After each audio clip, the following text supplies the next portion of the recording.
नमस्कार, India news 53 के तमाम दर्शकों का स्वागत है। आइए नजर डालते हैं आज दिन भर की खास खबरों पर। बुरहानपुर में कोरोना वैक्सीन का कार्य जारी है। बुधवार को हेल्थ केयर वर्कर को कोरोना वैक्सीन के टीके लगाए गए। बुरहानपुर में कोविड वैक्सीनेशन शुरू हो चुका है, जिसके अंतर्गत हेल्थ केयर वर्कर, सरकारी और प्राइवेट को टीके लगाए जा रहे हैं। इसमें अभी तक 400 लोगों का टीकाकरण हो चुका है। आज इसी तारतम्य में कोल्ड वैक्सीनेशन सेंटर में 4 हेल्थ केयर सेंटर, सरकारी और प्राइवेट कर्मचारियों को टीके लगाए जा रहे हैं, जिसमें टीका लगवा चुकी हेल्थ केयर वर्कर कोमल मोरे ने कहा, मुझे अभी 15 मिनट पहले ही टीका लगाया गया है। टीका लगने के बाद मुझे किसी प्रकार का कोई साइड इफेक्ट या बुखार नहीं आया है और मैं लोगों से अपील करती हूँ कि जब भी आपकी बारी आए तो कोविड का टीका अवश्य लगाएं। मुझे कोई दिक्कत नहीं हुई है, कोई प्रॉब्लम नहीं हुई है। टीका लगने के बाद अच्छा फील कर रही हूँ मैं। और काफ़ी वेट कर रहे थे हम लोग कोविड वैक्सीन का, जो आज फाइनली मैंने लगवा लिया। मुझे अब तक 15-20 मिनट हो गए, मुझे अब तक के कोई प्रॉब्लम नहीं हुई है। सर, आज फ्रंटलाइन वर्कर स्वास्थ्य विभाग के कर्मचारियों को टीका लग रहा है। तो सारे वर्कर आ रहे हैं बारी बारी और टीका लगा के जा रहे हैं, किसी को कोई प्रॉब्लम नहीं आ रहा है। कितने लोगों को टीका लगेगा? आज की तारीख 100 का टारगेट है सर। आज का 35 को लग चुका है सर टीका। प्रगतिशील किसान संगठन द्वारा सोयाबीन और केला फसल बीमा दिए जाने की मांग को लेकर जिला कलेक्टर को एक ज्ञापन दिया गया। प्रगतिशील किसान संगठन के बैनर तले किसानों का एक ग्रुप बुरहानपुर के कलेक्टर प्रवीण सिंह से मुलाकात कर सोयाबीन की फसल और केला फसल पर बीमा शीघ्र देने के लिए अनुरोध किया। दरअसल प्रगतिशील किसान संगठन अध्यक्ष शिव कुमार कुशवाहा ने कहा कि केला फसल पर और सोयाबीन की फसल पर बीमा की प्रीमियम काटी जा रही है, लेकिन आज तक किसानों को इन फसलों का बीमा नहीं मिला। इसको लेकर आज हम जिला कलेक्टर से मिलने पहुंचे थे। कलेक्टर ने हमें बीमा जल्द दिलवाने का आश्वासन दिया है। आज की तारीख में तो हम जो है हमारे अपने किसानों का सोयाबीन का बीमा, हमारे किसानों का केले का बीमा, इस संबंध में जो विगत वर्ष जो है 19-20 का जो बीमा अभी तक अक्टूबर-नवंबर में प्राप्त हो जाता था, उस संबंध में हमने 5-7 बार लिखने के बाद में भी वह बीमा अभी तक किसानों को नहीं मिला है। कोरोना काल के कारण जिस प्रकार से हम किसानों पर भी आर्थिक रूप से बहुत बुरी मार पड़ी है, हमारी आर्थिक व्यवस्था बिगड़ गई है।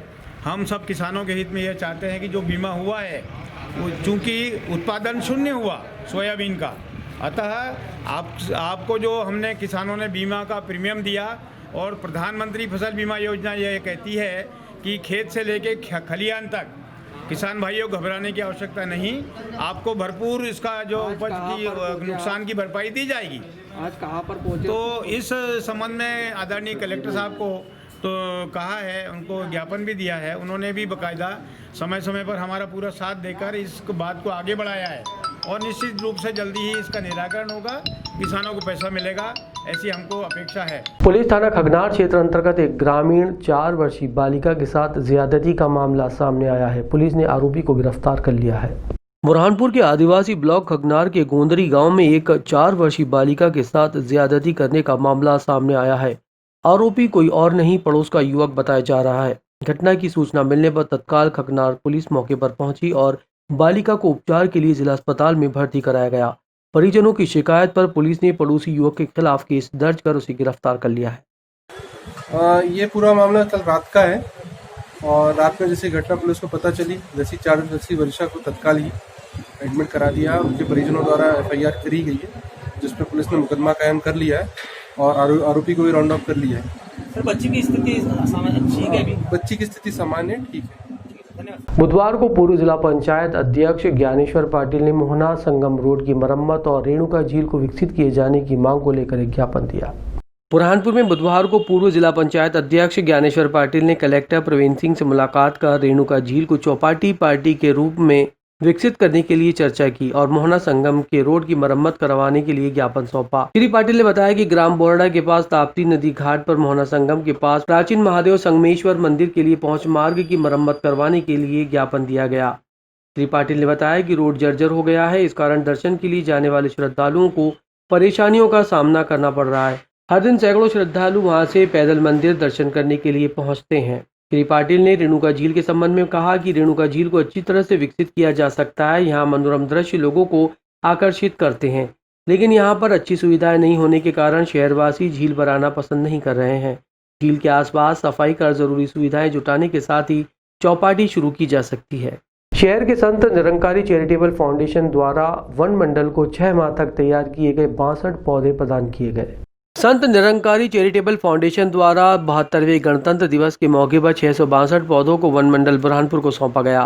निरंकारी मंडल के सदस्य वन मंडल के Renuka depot ranger office Gajanan Birla ने पौधे प्राप्त करते हुए कहा कि आज तक संस्था और समाज को वन मंडल पौधे प्रदान करते रहा है, लेकिन आज पहली बार संत निरंकारी मंडल द्वारा पौधे अंकुरित कर वन मंडल को प्राप्त हुए हैं।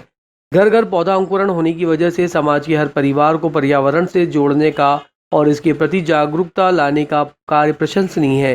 जुलाई माह 2020 में घर घर पौधे अंकुरित किए गए थे। उक्त पौधों की 6 माह तक अंकुरण से लेकर पौधा अवस्था प्राप्त होने तक देखरेख कर मिशन के वॉलंटियर और सेवादारों द्वारा की गई। बुधवार को स्थानीय राजघाट पर ताप्ती नदी के जल में अचानक बढ़ोतरी होने से नदी का पानी बहने लगा, जिससे नदी में रुकी गंदगी बह गई और नदी एक बार फिर से झिलमिला उठी। सूर्यपुत्री ताप्ती नदी का जल स्तर बीती शाम से अचानक बढ़ने लगा। सुबह कुछ हद तक ताप्ती का जल स्तर बढ़ गया। जैसे ही ताप्ती का जल स्तर बढ़ने लगा और पानी में बहाव हुआ तो नदी की पूरी गंदगी बहकर निकल गई और पूरी नदी झिलमिलाते हुए चमकती हुई दिखाई देने लगी। रोजाना नदी घूमने आने वालों के लिए दृश्य काफी सुकून भरा रहा। नदी में नाव चलाकर अपनी जीविका चलाने वाले स्थानीय निवासी ने कहा कि नदी का जलस्तर लगभग 2 माह के बाद बढ़ा है और ये पानी ऊपर से छोड़ा गया है। जैसे ही पानी छोड़ा गया, नदी का जलस्तर बढ़ा और नदी का पानी साफ दिखने लगा। उन्होंने कहा कि नदी का जलस्तर बढ़ने से नदी के किनारे जो लोग खेती करते हैं वो लोग इस नदी के पानी से अपनी आजीविका चलाते हैं, उनके लिए बहुत फायदा हुआ है। साथ ही आने वाले समय में गर्मी का मौसम लगने वाला है, इसलिए स्थानीय लोगों ने जिला कलेक्टर से मांग की है कि यदि नदी के पानी को रोकने के लिए अस्थायी रूप से बोरी बंधान कर दिया जाए तो गर्मी के मौसम में भी नदी में पानी बना रहेगा, वरना समय रहते इस और ध्यान नहीं दिया गया तो गर्मी के मौसम में नदी इतनी सूख जाती है कि राहगीर नदी के बीचों बीच से होकर आवागमन करने लगते हैं। ये नदी का पानी फीट से 1.25 फीट बढ़ गया है, तो ये कैसा उधर डैम जो बने हुए वो उसके पूर्ति हो जाती है, उसके बाद में पानी बह के तले आ जाता है। तो इसके लिए क्या है, पानी बढ़ने से थोड़ा किसानों को फ़ायदा हो जाता है और सब लोगों को सहूलियत भी हो जाती है, नहाने धोने वालों को। भैया जिस तरह कलेक्टर साहब ने साल पे पानी रोका था और पानी की कमी नहीं हुई थी, इस तरह इस साल भी अगर कभी डैम बन जाए, वैसा पानी रुक जाए थोड़ा, तो पानी की कमी नहीं होने की। और पानी के अंदर कैसा, पानी से सारी दुनिया को फ़ायदा है, किसानों को फ़ायदा है, आम जनता को फ़ायदा है। फिर पानी से नदी में झील लग जाते बौड़ियों को, इससे सभी लोगों को फ़ायदा है। अगर हर साल तरीका साल पे जैसा रोका था कलेक्टर साहब ने पानी, इस साल भी अगर रुक जाए तो बहुत अच्छी बात है।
मोहम्मद शोएब वर्कर ट्रेडिंग की तरफ से आपको ढेर सारी शुभकामनाएं।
26 जनवरी गणतंत्र दिवस की बहुत बहुत शुभकामनाएं देता हूं और बुरहानपुर वासियों से ये अपेक्षा भी करता हूं कि हमारा नगर जिस ओर आगे बढ़ रहा है, स्वच्छता की ओर आगे बढ़ रहा है, हमारा शहर की जो नालियां बंद होकर सीवरेज होगी, घर का पानी सीधा ताप्ती में ना जाते हुए साफ होके जाएगा।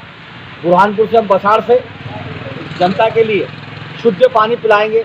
ये योजना हमारी दोनों काम कर रही है, क्योंकि हमारा देश जिस ओर विकास के बढ़ रहा है, हमारा बुरहानपुर भी आगे बढ़ रहा है। पुनः 26 जनवरी गणतंत्र दिवस के अवसर पर सबको बहुत बहुत शुभकामनाएं देता हूँ।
मध्य प्रदेश मीडिया संघ की नेपा इकाई द्वारा नेपा नगर के दो महानुभावों का जन्मदिन मनाया गया। मध्य प्रदेश मीडिया संघ की नेपा नगर इकाई द्वारा नगर के प्रथम नागरिक नगर पालिका अध्यक्ष राजेश चौहान और नेपा नगर एसडीओपी यशपाल सिंह ठाकुर का जन्मदिन नगर के मीडिया साथियों द्वारा कार्यालय पर मनाया गया। इस दौरान सभी ने उनको ढेर सारी बधाई और अनंत शुभकामनाएं दी। खंडवा के पूनमचंद कॉलेज के छात्रों ने कॉलेज के प्रबंधन का विरोध करते हुए कॉलेज समीप प्रदर्शन किया। खंडवा के पूनमचंद कॉलेज के छात्रों ने कॉलेज प्रबंधक सतीश पटेल की शव यात्रा नीलकंठेश्वर महाविद्यालय से लेकर पूनमचंद महाविद्यालय तक निकाली और पूनमचंद गुप्ता कॉलेज के गेट के सामने अर्थी को जला दिया। छात्रों ने मांग की है कि कॉलेज प्रबंधक महापुरुषों की जयंती पर किसी भी प्रकार के आयोजन नहीं करता है। वहीं छात्र छात्राओं को भी प्रताड़ित किया जा रहा है। पिछले दिनों 23 जनवरी को महान स्वतंत्रता संग्राम सेनानी स्वर्गीय नेताजी सुभाष चंद्र बोस की जयंती पर किए जाने वाले आयोजन को कॉलेज परिसर में नहीं होने दिया। जब तक कॉलेज प्रबंधक सतीश पटेल माफी नहीं मांगेंगे तब तक ये आंदोलन चरणबद्ध तरीके से जारी रहेगा। इंडिया न्यूज़ 53 के लिए मनीष गुप्ता की रिपोर्ट। अखिल भारतीय विद्यार्थी परिषद पिछले 7 दिवसों से आंदोलन को चलाए हुए है। यहाँ पर जिस प्रकार से हम देख रहे हैं कि 7 दिनों से लगातार आंदोलन चलाने के बाद हम लोगों ने सभी प्रकार से शांतिपूर्वक आंदोलन करने का प्रयास किया और इस तानाशाह प्रबंधक को समझाने की हमने पूरी कोशिश करी। हम लोगों ने एक प्रतिनिधि मंडल हमारा आकर इनसे मिलने के और बातचीत करने का भी प्रयास किया, लेकिन इस आइडियल रवैये वाले तानाशाह प्रबंधक ने उसे भी ठुकरा दिया। फिर उसके बाद हम लोगों ने एक सद्बुद्धि हवन किया ताकि इसे भगवान सद्बुद्धि दे और छात्रों के हित में महापुरुषों के सम्मान में आए और बातचीत करे और उससे कुछ रास्ता निकले। लेकिन उसके बाद भी यह प्रबंधक सामने नहीं आया और वो अपने आइडियल रवैये पर रुका हुआ है। आज विद्यार्थी परिषद इस शव यात्रा के माध्यम से यह संकेत देना चाहता है, आह्वान करना चाहता है कि जब तक आप इस प्रबंधक को इस कैंपस से, इस महाविद्यालय से हटा दिया ना जाए, जब बर्खास्त न किया जाए, इस संक्रमित सोच वाले, सकुरत सोच वाले व्यक्ति को यहाँ से हटा दिया जाएगा, तभी विद्यार्थी परिषद अब ये आंदोलन को रोकेगा। नहीं तो ये आंदोलन और दिन पर दिन उग्र होता जाएगा और ये आंदोलन तब तक नहीं रुकेगा जब तक इस सतीश पटेल की बर्खास्ती इस महाविद्यालय से नहीं होती। खंडवा में रिंग रोड और बाईपास की मांग को लेकर शहर में एक अर्थी यात्रा निकाली गई, जो शहर में दुर्घटनाओं पर रोक लगाने की मांग करने का सुझाव के साथ समाप्त हुई। खंडवा शहर के आज रिंग रोड और बाईपास को लेकर एक अर्थी यात्रा निकाली गई, जिसमें शहर के कई लोग मौजूद रहे। लगातार हो रही दुर्घटनाओं और उन दुर्घटनाओं में शहरवासियों की जान जाना एक चिंता का विषय है। इसी को लेकर खंडवा शहर की आवाज की पहल पर अर्थी यात्रा निकाली गई। भारी वाहनों द्वारा खंडवा में लगातार हो रही दुर्घटनाओं को रोकने के लिए खंडवा में पिछले कुछ वर्षों से रिंग रोड और बाईपास के अभाव में भारी वाहनों द्वारा लगातार दुर्घटनाएं की जा रही हैं, जिसके कारण स्कूली बच्चों से लेकर बड़ों तक को अपनी जान से हाथ धोना पड़ रहा है। असमय होने वाली मौत से खंडवा शहर में भय का वातावरण है और पीड़ित परिवार को आर्थिक परेशानियों का सामना करना पड़ रहा है। पूर्व में भी खंडवा की आवाज और अन्य सामाजिक संस्थाओं द्वारा समय समय पर धरना और उपरोक्त घटनाओं से संबंधित जानकारियां अधिकारियों से लेकर मुख्यमंत्री तक को दी जा चुकी है, लेकिन समस्या जस की तस है, जिसके कारण पुनः खंडवा के जागरूक नागरिकों के द्वारा इस विषय को उठाया गया है।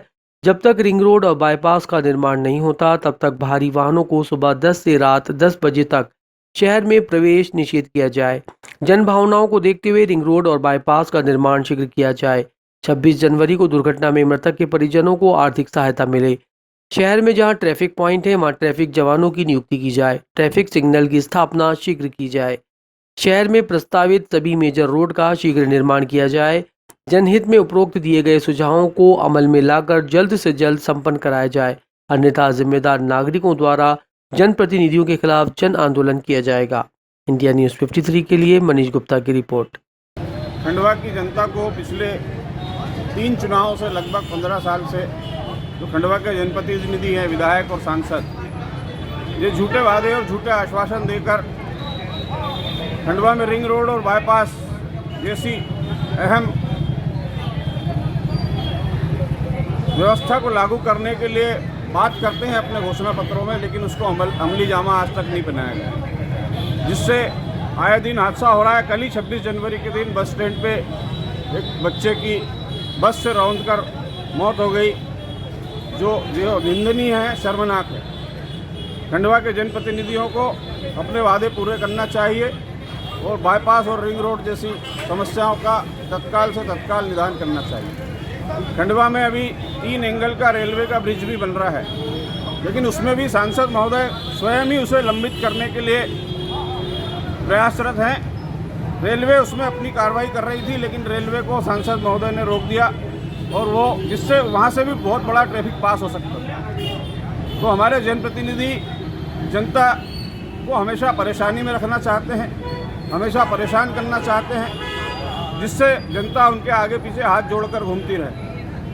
इसी क्रम में हमने नगर निगम के जलकर और संपत्ति कर की बात भी उठाई है। खंडवा नगर निगम द्वारा पिछले 5 साल से जलकर 200 रुपये करने के बावजूद सिर्फ 15 दिन, और उसमें भी लाइन फूट जाती है तो 12 दिन हमको पानी मिलता है, और पूरे महीने का टैक्स वसूला जा रहा है, जिसमें विश्वा कंपनी के साथ इनकी साठगांठ है। विश्वा को लाभ पहुंचाया जा रहा है। तो हमारी मांग है कि पिछले 5 साल का जलकर भी अदा किया जाए। इसी तरह का संपत्ति कर में निमाड़ टेक्सटाइल मिल खंडवा का संपत्ति कर 9 साल का संपत्ति कर माफ़ कर दिया गया, जो लगभग 1 करोड़ 20 लाख रुपए है। तो अगर ऐसा कोई प्रावधान नगर निगम एक्ट में है, नियम है, कानून है, तो इसका लाभ पूरी शहर की जनता को भी दिया जाए और उस प्रावधानों को सार्वजनिक किया जाए, और 9 साल का पूरी खंडवा की जनता का संपत्ति कर भी माफ़ किया जाए। इस आधार का भी पत्र आयुक्त नगर निगम को और नगरीय प्रशासन प्रमुख सचिव, कलेक्टर, आयुक्त इंदौर संभाग को निमाड़ विकास मंच के माध्यम से दिया गया है। हम मांग करते हैं कि शीघ्र अतिशीघ्र इस पर कार्रवाई करें और जनहित में यह निर्णय लें। जिला छिंदवाड़ा के जनपद पंचायत परासिया में गणतंत्र दिवस परंपरा अनुसार मनाया गया। जिला छिंदवाड़ा के जनपद पंचायत परासिया में परंपरा अनुसार गणतंत्र दिवस मनाया गया। इस मौके पर सीओ सलीम खान और जनपद अध्यक्ष रईस खान ने ध्वजारोहण कर सभी को मिष्ठान वितरण किया। प्रतिवर्ष अनुसार इस वर्ष भी जनपद पंचायत परासिया में गणतंत्र दिवस के आयोजन में जनपद पंचायत परासिया के कर्मचारी और अधिकारी मौजूद रहे। इंडिया न्यूज़ 53 के लिए शेख उबैद की रिपोर्ट। जिला छिंदवाड़ा के परासिया में गुलामाने ताज कमेटी द्वारा सैयदना ताजुद्दीन औलिया रहमतुल्लाह अलैह का जन्मदिन कौमी एकता के रूप में मनाया गया। जिला छिंदवाड़ा के परासिया नगर में गुलामाने ताज कमेटी के द्वारा बाबा सैयद ताजुद्दीन औलिया रहमतुल्लाह अलैह का जन्मदिन कौमी एकता के रूप में मनाया गया। लगभग 11 सालों से इस कमेटी के द्वारा सैयदना ताजुद्दीन रहमतुल्लाह अलैह के जन्मदिन मौके पर परासिया सामुदायिक स्वास्थ्य केंद्र और चांदा मीठा स्वास्थ्य केंद्र में गुलामाने ताज कमेटी के सदस्यों द्वारा मरीजों को फल और मिठाइयां वितरित की गई। मंगली बाजार चांदा मीठा में लंगर का आयोजन किया गया। कोरोना वायरस संक्रमण की वजह से सीमित लोगों को ही इस कार्यक्रम में बुलाया गया। इस दौरान कार्यक्रम में आशीष मालवी, अनीस अंसारी, बसंत मालवी, प्रतिभा सोनी, नगर पंचायत चांदा मीठा के पूर्व उपाध्यक्ष अमजद खान, सादिक खान, मोहसिन अंसारी, मंजीत कौर, भावना साहू, अजहर खान, शरीफ जागीरदार सहित सैकड़ों लोग मौजूद रहे। इंडिया न्यूज़ 53 के लिए शेख उबैद की रिपोर्ट। गुलामाने ताज कमेटी मंगली बाजार चांदा मीठा पिछले 11 सालों से ये सरकार ताजुद्दीन औलिया रहमतुल्लाह अलैह के जन्मदिन के मौके पर ये सारी चीज़ों का अहतमाम करती है, जिसमें लंगर है और सारे अस्पतालों में जाके जो मरीज भर्ती हैं, जो गरीब लोग हैं, उनको फल और मिठाइयाँ बांटना, दवाइयाँ बांटना, गरीबों को कंबल बांटना और दिन भर लंगर चलाती है। ये डॉक्टर आशीष मालवी जी, अनीस भाई और वसीम भाई और इनकी पूरी टीम, गुलामाने ताज कमेटी की पूरी टीम जो है ये लगातार 11 सालों से ये काम कर रही है और सरकार के जन्मदिन के मौके पर गरीबों को इससे बड़ा फ़ायदा होता है। ये लंगर रेगुलर चलता रहता है और कौमी एकता की बड़ी मिसाल है। इस क्षेत्र में कौमी एकता का ये बड़ा प्रोग्राम होता है, इसमें कव्वाली का भी आयोजन किया जाता है।